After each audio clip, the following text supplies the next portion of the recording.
I Want You Back from day one. We had other records. I'm a big boy now with Steeltown Records in Gary, Indiana, but we had worked with Motown, and saying that they put together a brilliant first album for the brothers with I Want You Back, kicking it off into ABC. But we knew it would be a hit. We were so excited. I had a little transistor radio. We were living in Hollywood at the time, and I heard it come out on the station. I'll never forget this station, KGFJ. And I ran down screaming, you know, it's on the radio, it's on the radio. So here's five brothers like this and screaming and excited, because we knew with our first record, Big Boy, Steeltown Records was only so big. It was a local record company, and by being in the hands of Motown, we knew now we're international, and it was a success. And justifiably so. Great record. Okay, we're going to wrap it up. What is your fondest memory of Michael Jackson? And we'll start with you, Thomas. A couple of months before the trial, my only sibling, my sister, became ill with cancer. She had a brain tumor and a lung tumor. She had the brain tumor removed. It looked very successful. We were hopeful. She left the hospital. She came home. There was a bouquet of flowers bigger than a door. And she said to herself, where did this come from? And there was a little poem from Michael, wishing her well.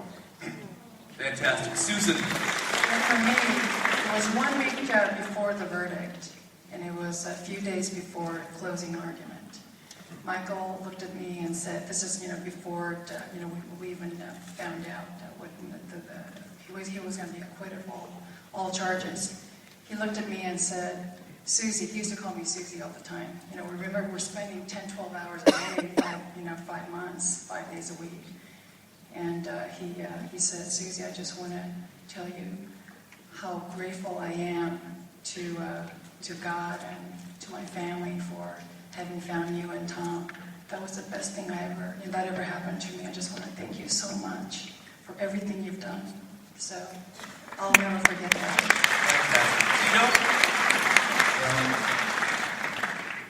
After the case in Santa Barbara, my brother and I and my mom rode together in that same vehicle, and he said, Tito,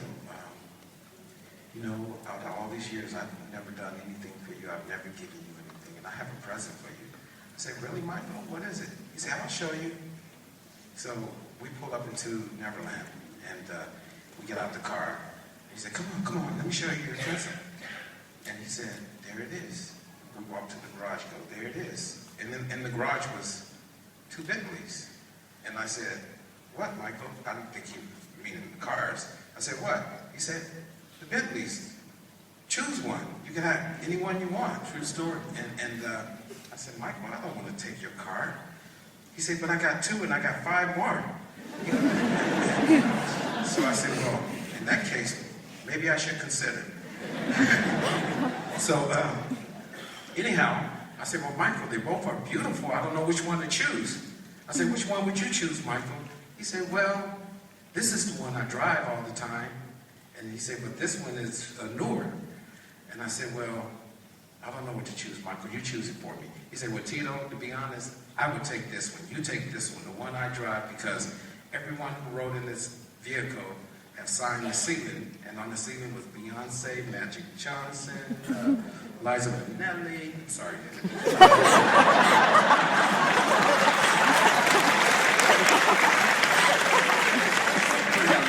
That name. But everyone that was a friend of his had rode in his vehicle. I have a vehicle now that I cherish, that my brother gave me, and has all these beautiful signatures on the roof of the vehicle, including his own. And that was my fantastic memory.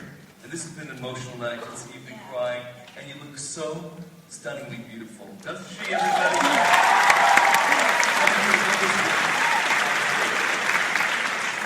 There's so many. I'm thinking in terms of many years ago, Michael, whenever he engaged on a project, he always would give it the utmost attention. And I'm thinking about this one time when he had this very special project, and he kept it a secret, but it was for the entire family. And what he proceeded to do was to collect as many pictures as he could of the family growing up. And he put them all together in a collage, and he had them framed, professionally done, and then he wrote inscriptions underneath them about what he expected in the future and how important family was. But what he did was open up a gallery, and he put it in the house over the garage, very professionally done. And then he had the entire family to come over, and he surprised us with us looking at that. And we saw ourselves from little tots all the way up to adults, and that was so precious to him. And it was such a beautiful gift, and I always think about that. That's fantastic. You know, people ask me, you know, what do you remember about Michael? And one of the things is his laugh. Because the Jacksons all laugh like this. They do. They all have that. They all have that laugh. And it was infectious. And Michael used to love to play practical jokes. I remember one time I was going to get some food because he was staying over my house in Doheny. His brother Jackie lived in the building, and John Travolta lived in the building. Very happy building in the early 70s. And he took this crazy glue. And I sat down to eat the meal that I brought back, which was KFC, which he said was organic. Which, he said, if you take off the skin, it's organic. But then he didn't take off the skin, so how organic could it have been? And I sat down, and I was attached to this chair until I had to take off my jeans, walk around in my boxer shorts, and try to chase him for doing that to me. And he just always liked to have fun. And people said, what was it like? A lot of the fans wrote in to produce the 30th anniversary celebration, his last concert, which we own. We're partners in a business called World Events LLC. And it was incredible to reunite the Jackson 5 after 17 and a half years. And I'll tell you how it started. I woke up one morning, I heard the Love You Save. How many of you remember that Jackson 5 record? That was my favorite as a kid. And I used to play it in the car, and Tito would go, would you change the tune? I go, no, I love it. And I heard it on the radio, I said, I'm going to reunite them. And Michael said, oh, I don't want to do any concerts. And we went to San Francisco on a trip, convinced him to do it, and I'll never forget the first day of rehearsal, watching them perform all those great songs. There was a smile on my face, and he goes, you know what? I'm glad you made me do it. And I know he's smiling tonight, looking at us, and I hope you really enjoy this film, because all of us put our hearts and souls into it. And I want to thank Andrew Eastle, the director of this film. This film would not have been made if it wasn't for this man. Where are you, Andrew?